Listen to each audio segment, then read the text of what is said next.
The pounding started at 11:46 p.m., the kind that makes your chest tighten before your brain even catches up. A man's voice barked through the door, "Open up right now or I'm breaking it down." My 16-year-old daughter was asleep 10 feet away, and I was standing in my hallway in pajamas, lights off, phone in my hand, trying to decide whether this was about to become the worst night of my life. Yeah, that happened. I need you to understand something about me before we go any further. I've spent almost 2 decades suing police departments. Civil rights, unlawful searches, excessive force retaliation, you name it.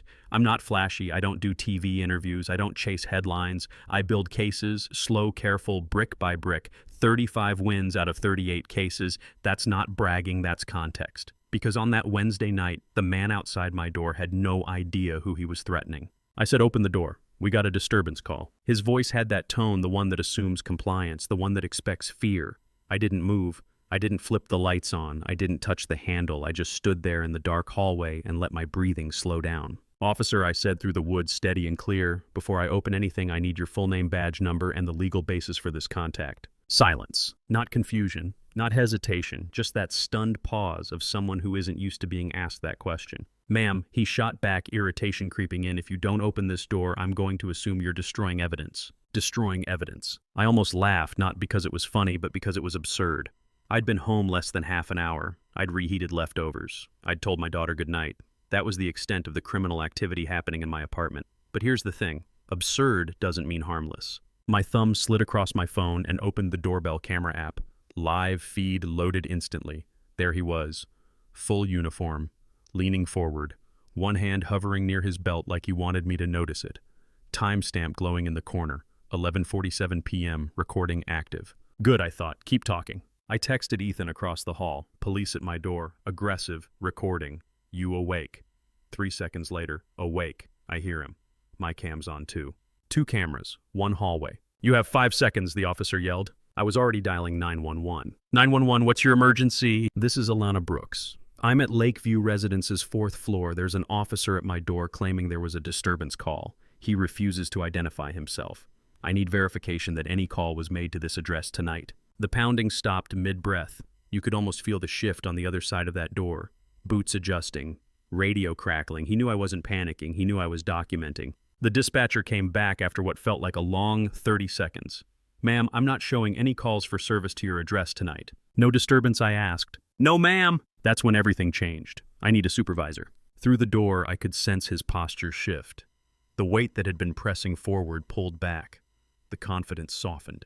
He had walked into the wrong building, the wrong hallway, the wrong door. 7 minutes later, 3 patrol cars rolled into the lot, a different knock this time, 2 measured taps. "Ms. Brooks, this is Lieutenant Harris. My badge is up at the peephole." I looked. 4 officers, names visible. Harris holding his badge flat against the lens. I opened the door. "Walk me through it," he said. So I did. Every word, every timestamp. I showed him the footage, played the audio. Ethan stepped out with his own recording from across the hall.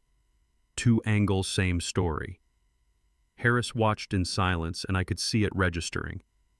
This wasn't a misunderstanding. This was something else. What I didn't know that night was that Officer Kevin Rourke had already been under quiet review for 5 months. 3 anonymous complaints from women living alone. Same pattern. Late night knock, claim of disturbance, pressure to open the door. No dispatch record, but no one had proof and no one wanted their name attached, until that hallway lit up with 2 cameras. 48 hours later, they executed a warrant. Patrol car computer logs, personal phone, laptop. What they found wasn't random. It wasn't sloppy. It was organized. For almost 2 years, Rourke had been running database searches late at night, not tied to active cases, not tied to investigations. Addresses, apartments registered to single female occupants, upper floors, buildings without doormen. He had compiled a list, 52 addresses. Investigators found photos on his phone, entrances, windows, notes about which lights went out when which parking spots were empty on certain nights. He had been using the badge like a master key, and he knocked on my door. The charges stacked fast. Felony stalking, criminal trespass with intent, sexual battery, official misconduct, unauthorized database access. The trial lasted 10 days. The jury deliberated 5 hours. Guilty on every count. 21 years in state prison. No parole eligibility for 14. He was 38 years old. You'd think that would be the end of it. It wasn't. I filed a civil suit against the city the same week the criminal verdict came down, not because I wanted a headline, because departments don't change unless they're forced to.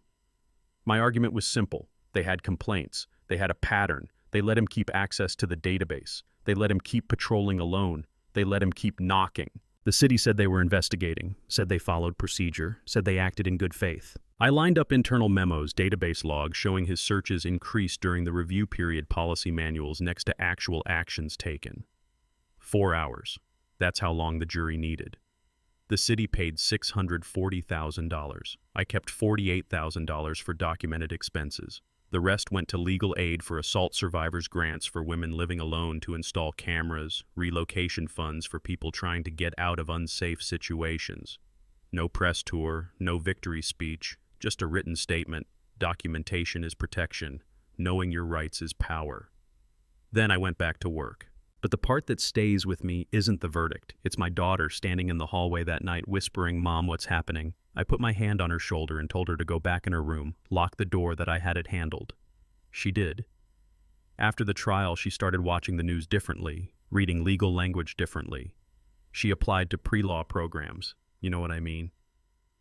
Something shifts when you see how thin the line really is. Our building installed cameras on almost every unit within 2 months. The department implemented automatic flags for database searches without case numbers. Body cameras became mandatory for all residential contacts. Anonymous complaints involving door-to-door contact now have to be reviewed outside the officer's chain of command within 72 hours. Reforms written into public record. Rourke has filed 2 appeals, both denied. He'll be eligible for parole in his early 50s. And here's the part that divides people every single time. Was 21 years enough? Some say absolutely. The pattern, the planning, the abuse of authority deserved every year. Some argue prison doesn't fix culture, that he was just one symptom of something bigger. Others say no one died, that the sentence was excessive. I don't know which answer sits best with you. What I do know is this: a closed door, a camera, and a woman who knew the law stopped a pattern that had been running for 2 years. I didn't scream, I didn't threaten, I didn't escalate. I asked for a badge number, I verified a call, I demanded a supervisor, I documented everything. If that had been your door, would you have opened it? Would you have assumed compliance was safer, or would you have known you were allowed to ask questions because you are? You are allowed to ask for identification. You are allowed to verify a call. You are allowed to say no until a lawful reason is established. Justice isn't always dramatic. Sometimes it's quiet. Sometimes it's a locked door and a steady voice saying, "What's your badge number?" So I want to hear from you. Was the sentence fair? Should the department have paid more? Have you ever witnessed something that felt off but didn't know how to push back? Drop your thoughts in the comments. Tell me where you stand. Share this with someone who lives alone, someone who thinks they have to open the door just because someone in uniform tells them to. Because the truth is, rights don't protect you unless you know them and use them.